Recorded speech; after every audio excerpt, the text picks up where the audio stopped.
शब्द जब मौन के जल में डूबते हैं, तभी कविता जन्म लेती है। हर कविता एक ऋतु भी है, मन की, प्रेम की, परिवर्तन की।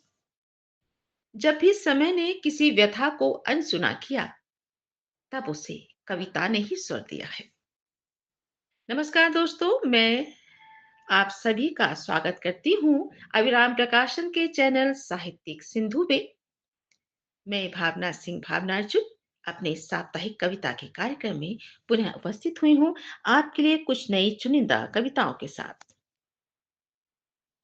आज के रचनाकार हैं जबलपुर मध्य प्रदेश के कवि आदरणीय श्री विवेक रंजन विवेक जी, जो सौभाग्य से हिंदी साहित्य के अग्रणी हस्ताक्षर आचार्य हजारी प्रसाद द्विवेदी जी तथा सुप्रसिद्ध आयुर्वेद मनीषी आचार्य विश्वनाथ द्विवेदी जी के दौहित्र भी हैं। आपकी पूर्व प्रकाशित पुस्तकें हैं गुलमोहर की छांव, लवली, अभियान, नील नदी के काले साए, बूंदे अमृत की, मैं सपन के सुमन चुनता, अब तो मौसम भी है मेरा। विवेक जी विगत 40 वर्षों से सीमेंट क्वालिटी कंट्रोल के पेशे में संलग्न हैं।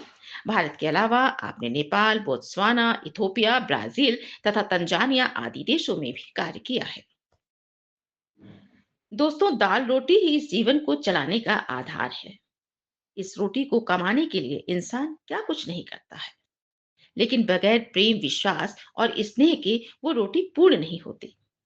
रोटी की इसी सार्थकता को अभिव्यक्त करती आपकी रचना से आपको रूबरू कराते हैं। रचना का नाम है अभिलाषा 2 जून की। अभिलाषा 2 जून की, सबके ही जीवन की कसौटी। अभिलाषा 2 जून की, सबके ही जीवन की कसौटी। बनी बनाई मिले न सबको, रोटी भी बनाना एक चुनौती। अमृत सी मीठी रोटी पाना, सरल सहज ही स्वप्न सभी का। संकल्प परिश्रम लगन संजोकर, पड़े सीखना ढंग सलीका। अनगढ़ आटे की लोई से, कभी न बन पाई है रोटी। लुप्त देश के मानचित्र से, कभी फट जाती रह जाती छोटी। जीवन की भट्टी में तपा जो, तवा वही रोटी दे पाया।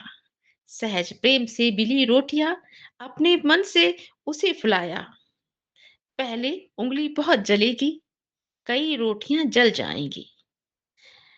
सहज प्रेम से बिली रोटियां, अपने पन से उसे फुलाया। पहले उंगली बहुत जलेगी, कई रोटियां जल जाएंगी।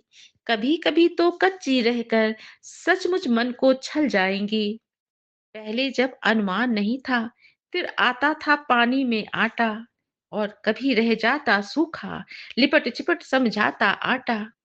जब कौशल और सही रीत से आटे को गूंथा दुलार के, रोटियां, गोल रोटियां लगी थिरकने, चकले पर बेलन के प्यार से। सदे हाथ से गर्म तवे पर, हौले हौले रोटी को बिछाना। सिक जाए तब उलट पलट कर, पूर्ण रूप से उसे फुलाना।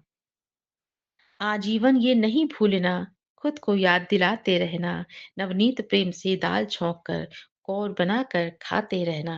अभिलाषा 2 जून की रोटी, सबके ही जीवन की कसौटी। बनी बनाई मिले न सबको, रोटी भी बनाना एक चुनौती। आजीवन ये नहीं भूलना, खुद को याद दिलाते रहना। नवनीत प्रेम से दाल छौंक कर, कौर बनाकर खाते रहना। नवनीत प्रेम से दाल छौंक कर, कौर बनाकर खाते रहना। अंतर्मन की पुकार और लौकिक जीवन के बीच संघर्ष करते मन की स्थिति को चित्रित करती आपकी दूसरी रचना है कोई तो आवाज है जो। हाँ जी, कोई तो आवाज है जो। कोई तो आवाज है जो मोड़ पर, जो हर मोड़ पर हौले से बुलाकर। कोई तो आवाज है जो हर मोड़ पर हौले से बुलाकर, चुपके से दिल छू जाती है।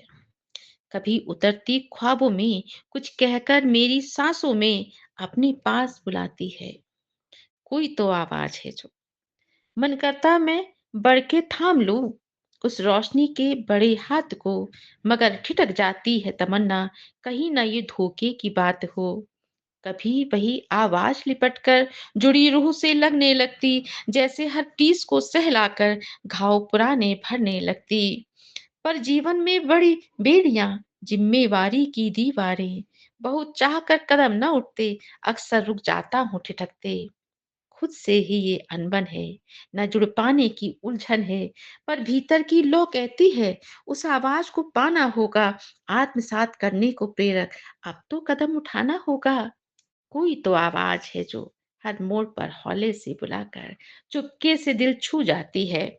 कभी उतरती ख्वाबों में, कभी कुछ कहकर मेरी सांसों में अपने पास बुलाती है। पर भीतर की लौ कहती है, उस आवाज को पाना होगा, आत्मसात को प्रेरक, अब तो कदम उठाना होगा। आत्मसात करने को प्रेरक, अब तो कदम उठाना होगा। अब तो कदम उठाना होगा। बहुत बहुत धन्यवाद आप सभी का। जय हिंद, जय भारत।